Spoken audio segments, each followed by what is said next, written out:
you want, you know, whatever, when you get good enough. But, because it's a hard life.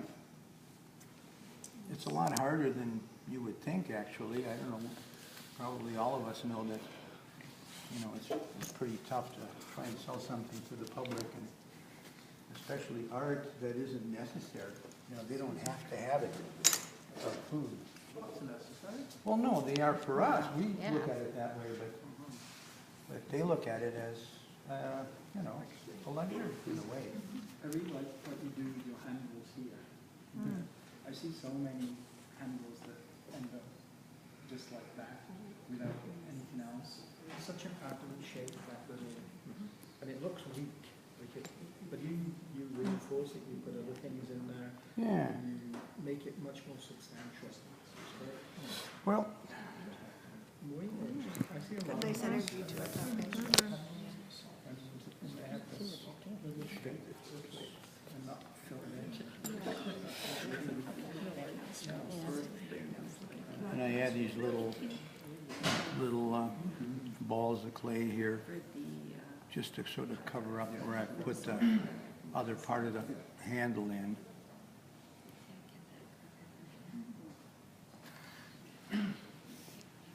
It seems like a lot of work, and it is actually, but, you know, you sell a few of them, it's worth it. When you sell them for enough money.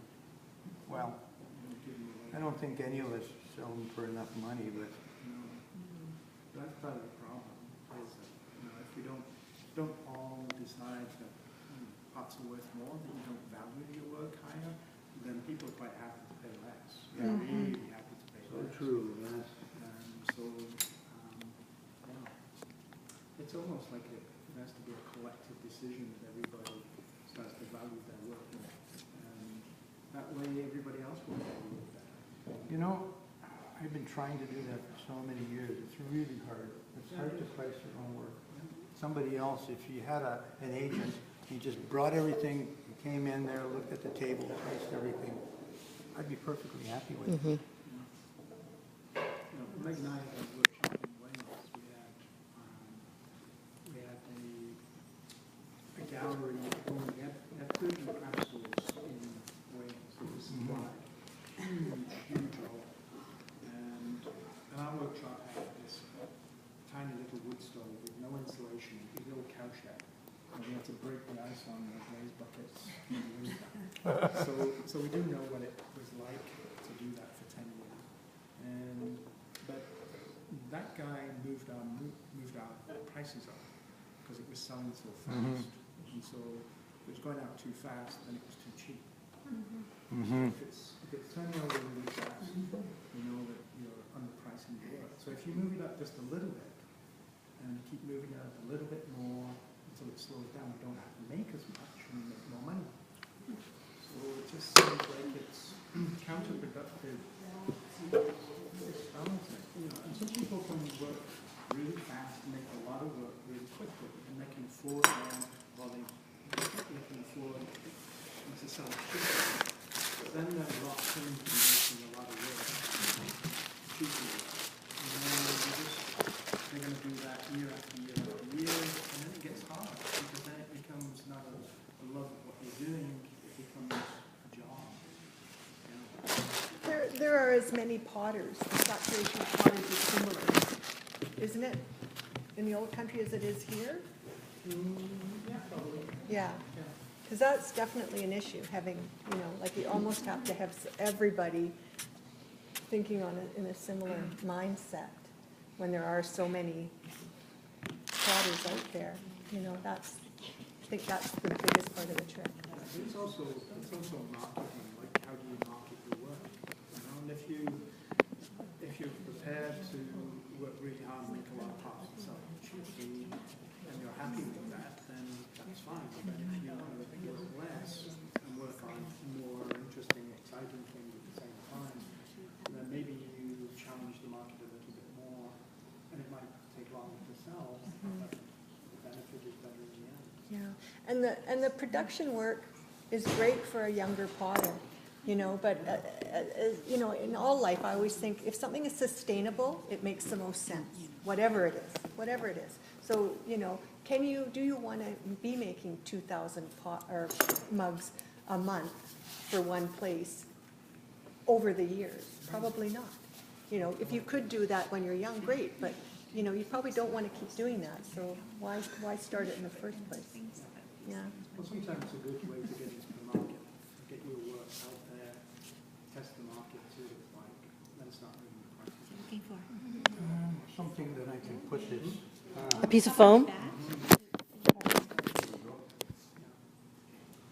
What was the name of that gallery? no, it's too big, yeah, there's something. Does anybody have a piece of foam around? Anybody who works here? Who plays here? Here. I can do it this way. Anything in the basket? You want one of us to hold it? Do you want some sponges? We have No, that. it's Is it okay, wet? I'm just going to. This gallery used to be in North End. It was great. When we started supplying her, she would come and choose the parts. Al, is this the ash glaze that you from the Raven? Yeah, Raven's, Who was that? I like it. no, Raven's Crest. Yeah, Pardon? I haven't tried it. I think also as a guild, that's one of the things that's, you know, along with ethics, one of the things to discuss is pricing. And in any sort of professional organization or association or whatever, that's sort of part of what guilds and associations do, is they kind of come up with a standard or a range and a from here to that, or a from here, wherever you want to go from there is fine, but nothing beyond, nothing below a certain point. And that, again, just helps to give, So our advertising in the Echo will read Comox Valley Potters Club price fixing.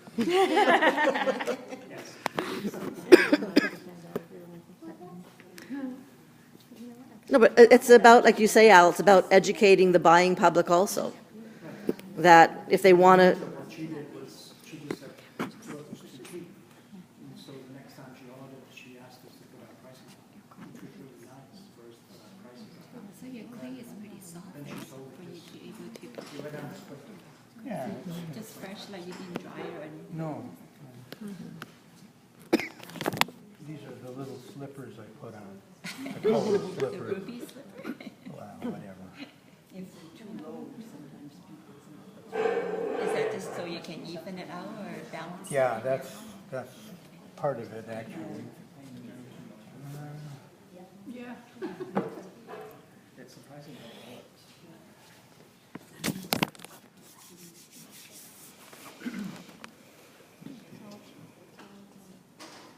I like to push it down and push the feet a bit so they get some interesting creases in them.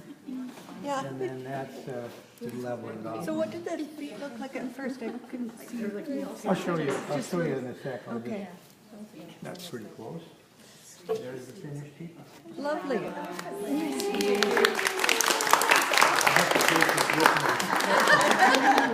Thanks, Sal, that was a really good demonstration. I normally use a bat on